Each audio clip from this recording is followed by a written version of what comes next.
The chase is on. Why no team can feel safe against Stokes England.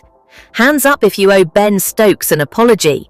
Who thought he'd taken leave of his cricketing senses when he opted to field in the first test against India? As chasing leather under burning sunshine on Friday gave way to chasing victory under moody clouds on Tuesday, there were plenty of us forced to admit Stokes was right. Again. This was another Headingley classic, not quite touching the heights of Stokes in 2019 or Ian Botham in 1981, but knocking off 371 in relative comfort is another entry into the lore of the famous old ground. Ben Duckett, with his swashbuckling 149, is the newest candidate to be immortalised by the burly Banksy.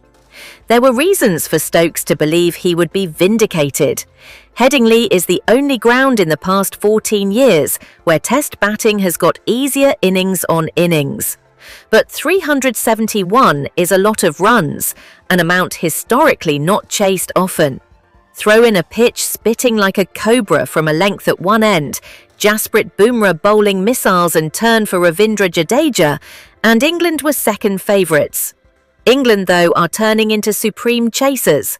On home pitches that age like fine wine, England will bat second unless there is irrefutable evidence not to. Listen to what Stokes says at a toss. We'll have a chase, not we'll have a bowl. Since Stokes became captain, England have won the toss 10 times in home tests.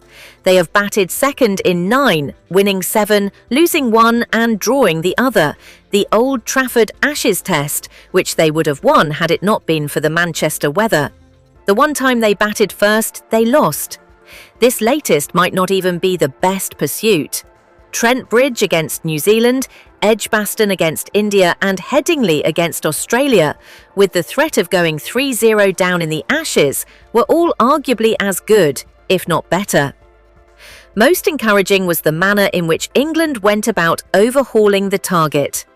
They scored at a very brisk 4.54 an over, yet did so in a controlled manner, up and down the gears, knowing when to attack and when to sit in.